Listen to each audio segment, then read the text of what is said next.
Selamat pagi, Bapak Ibu, saudara Sobat Messenger. Salam sejahtera untuk kita semua. Mengucap syukur hari yang baru Tuhan karuniakan dalam kehidupan kita. Dan bersama-sama dengan Sobat Messenger kita mengawalinya dengan belajar kebenaran firman Tuhan yang menjadi satu panduan dalam kehidupan anak-anak Tuhan. Mari kita berdoa terlebih dahulu. Bapa kami dalam surga, sungguh kami mengucap syukur. Sungguh kasih setiamu berlimpah dalam kehidupan kami. Berkati kami pada saat kami tidur dan pagi hari ini Kau karuniakan kepada kami hidup yang baru, kesempatan bagi kami untuk menikmati segala kebaikan Tuhan.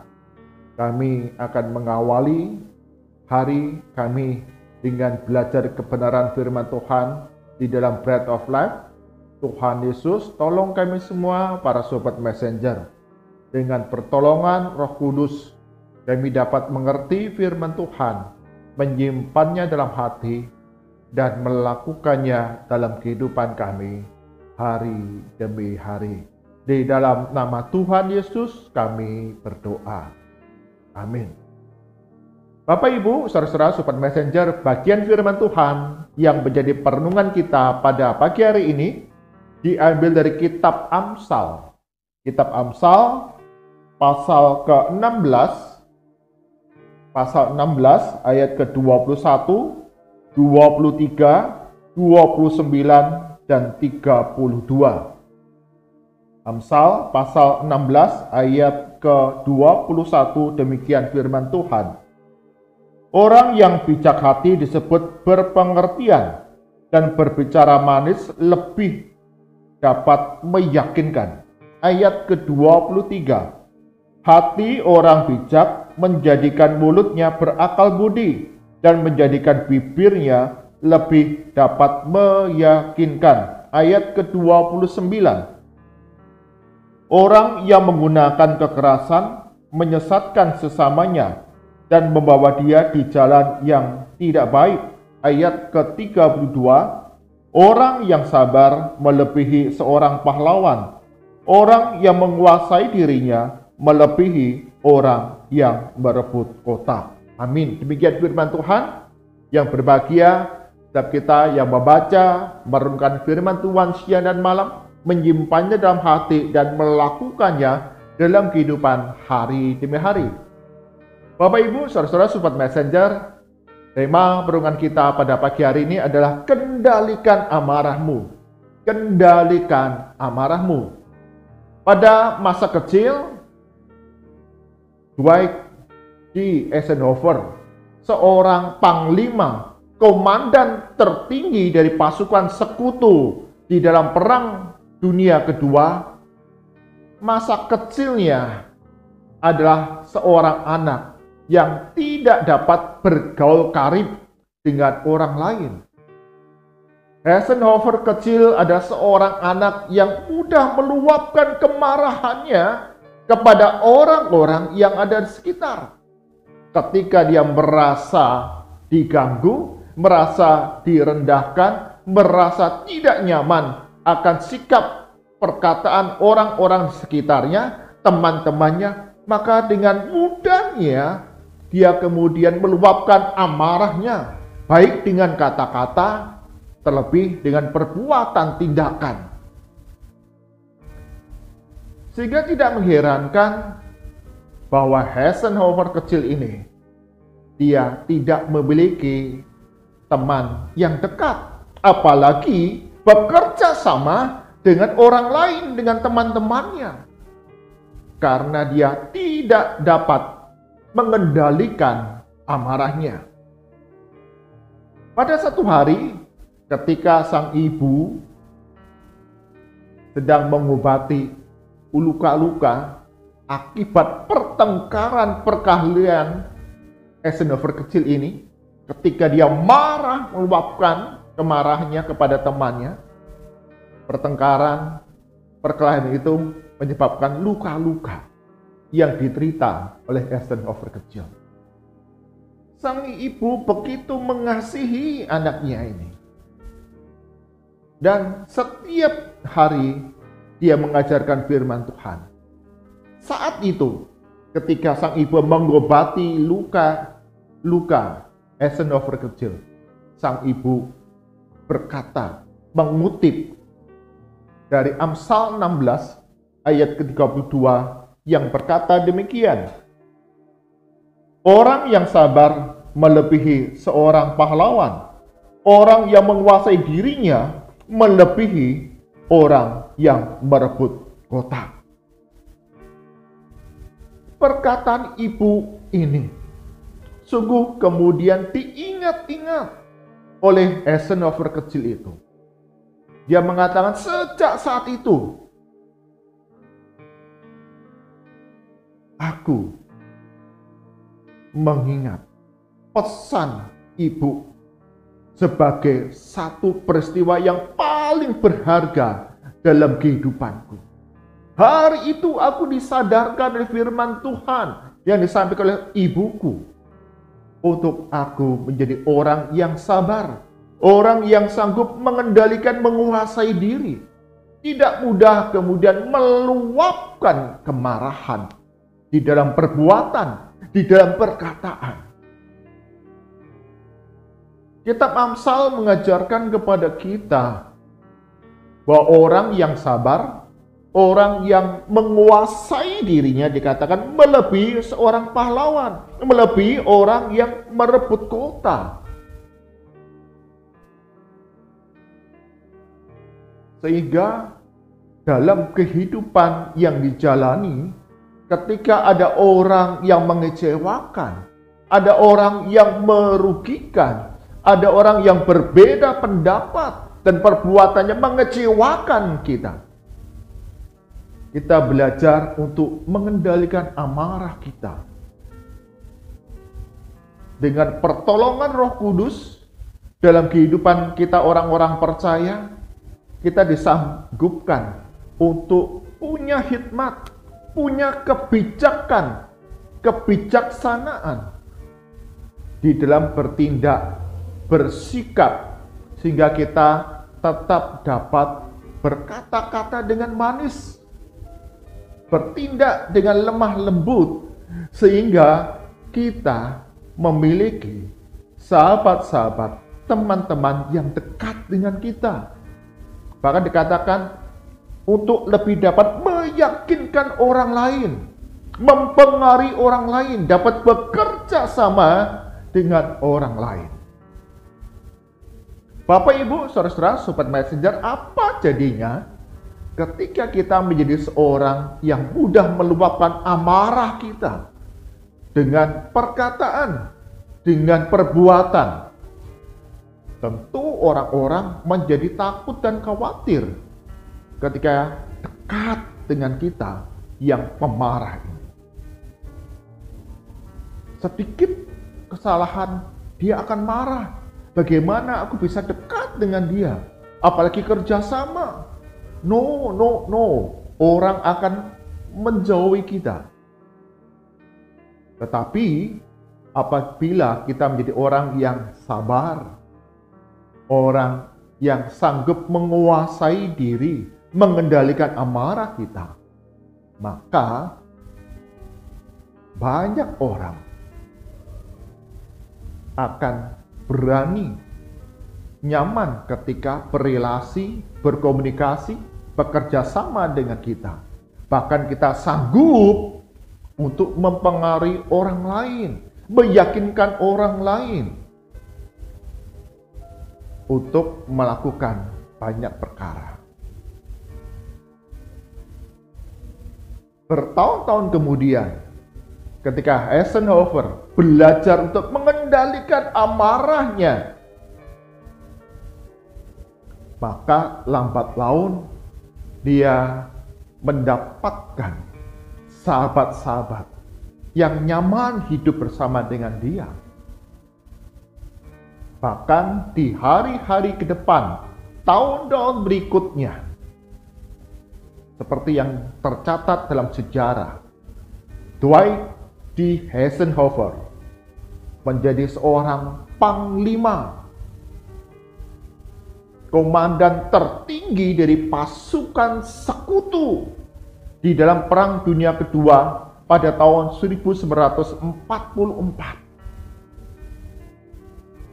Ada banyak tentara pasukan dari negara-negara lain yang bergabung dengan sekutu.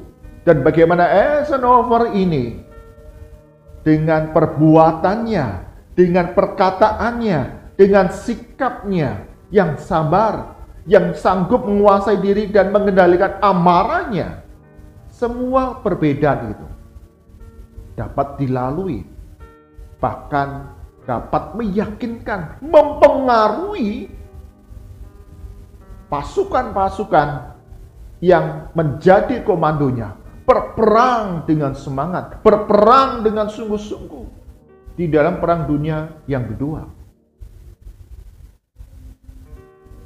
Bapak Ibu, saudara-saudara, sobat messenger, dalam kehidupan yang kita jalani, tidak dapat dipungkiri bahwa kita ada kalanya dicobai sehingga kita menjadi marah.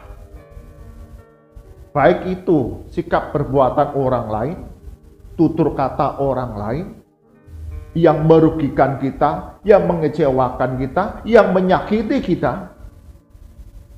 Tetapi melalui pertolongan Tuhan, melalui Roh Kudus yang ada dalam diri kita, kita dimampukan, kita dapat belajar untuk mengendalikan amarah kita.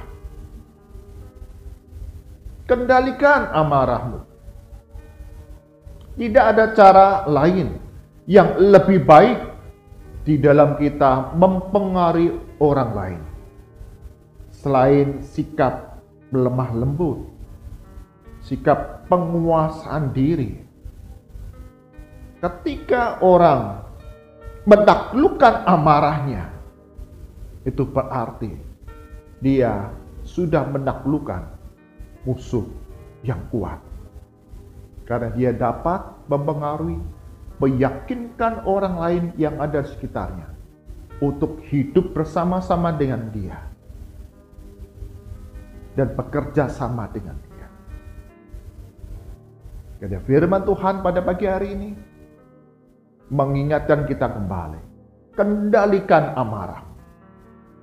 Karena itu akan merusak, menyakitkan, menyesatkan, dan hanya ketidakbaikan yang terjadi.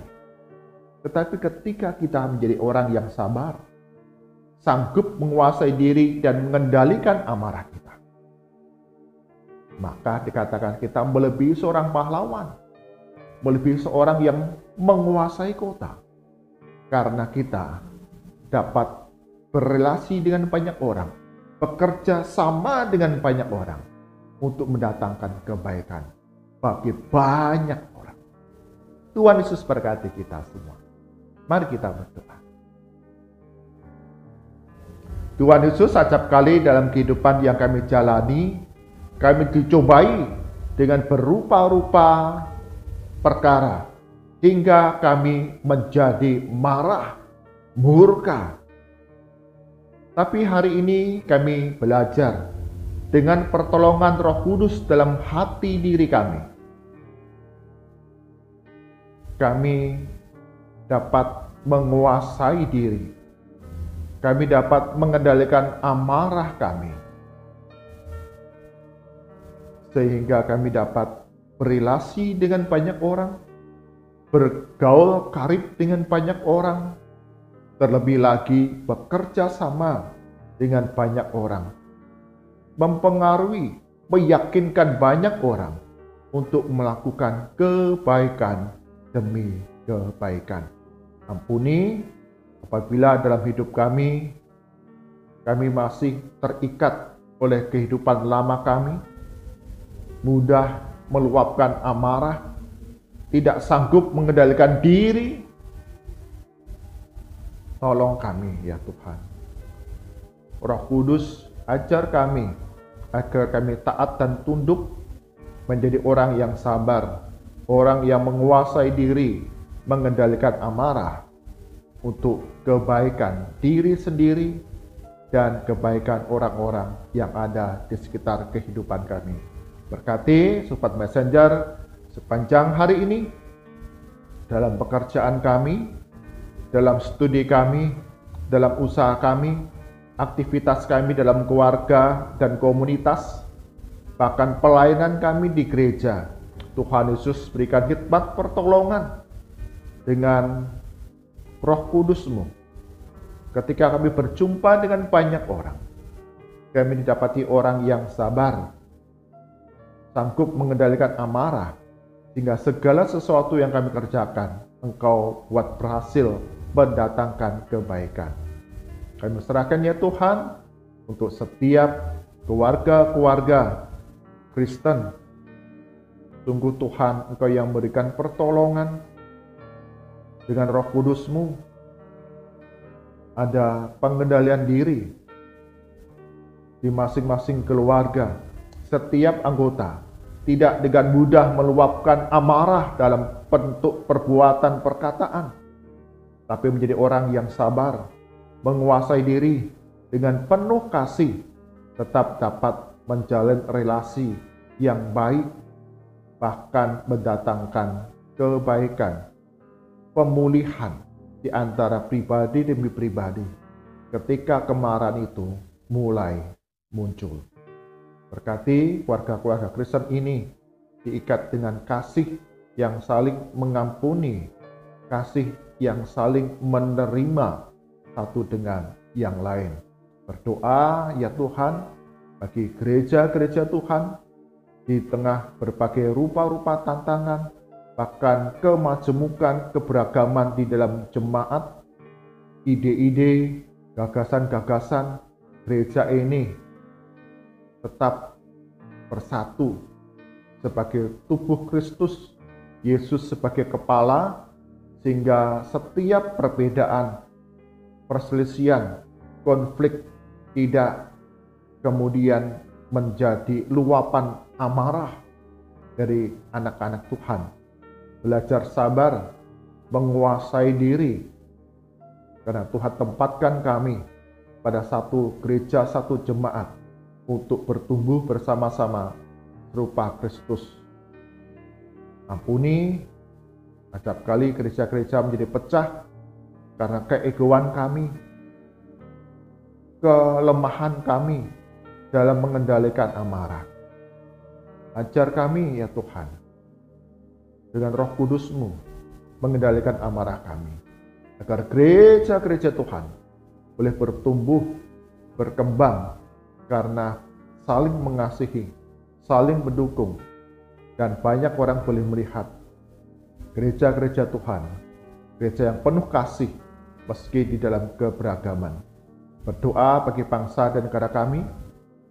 Sungguh kami menghadapi satu tantangan di dalam bangsa dan negara kami. Bagaimana kami mengungkapkan, berkomunikasi dengan baik, dengan manis, dengan jujur, yang mendatangkan kedamaian, kerukunan di tengah bangsa dan negara kami. Acap kali kami membaca, melihat, dan mendengar ucapan-ucapan yang menyakitkan hati, bahkan mendatangkan perpecahan di tengah masyarakat. Dalam nama Tuhan Yesus, Engkau akan hancurkan, Engkau patahkan, agar kami Indonesia terus hidup rukun dan damai. Berkati aparat keamanan beserta dengan masyarakat, kami saling bahu-membahu untuk mendatangkan kerukunan melalui perbuatan, sikap, tutur kata kami. Terlebih orang-orang Kristen, kami boleh mendatangkan kedamaian di tengah-tengah masyarakat di mana kami tinggal. Berkati ya Tuhan bangsa dan negara kami ini bertumbuh menjadi negara yang damai, yang rukun, yang penuh kasih. Mari arahkan hati kita kepada Tuhan dan kita terima berkat Tuhan. Kasih karunia, hikmat, pertolongan Roh Kudus, serta kasih karunia yang penuh dengan pengampunan dikaruniakan oleh Allah Bapa, Putra, dan Roh Kudus dalam kehidupan kami hari demi hari, bertumbuh menjadi anak-anak Tuhan yang penuh dengan penguasaan diri, sanggup mengendalikan amarah, sehingga dalam kehidupan yang kami jalani oleh anugerah Tuhan, kami mendatangkan kedamaian, kerukunan dari sekarang sampai selama-lamanya. Amin. Bapak, Ibu, saudara-saudara, Sobat Messenger, dalam kehidupan yang kita jalani, kita dicobai dan acap kali kita menjadi marah. Karena itu waspadalah, mintalah Roh Kudus yang menolong kita mengendalikan diri, mengendalikan amarah, sehingga kita hidup berdamai dengan banyak orang, bahkan dapat bekerja sama, meyakinkan orang lain untuk membangun kebaikan demi kebaikan. Tuhan Yesus berkati kita semua. Amin.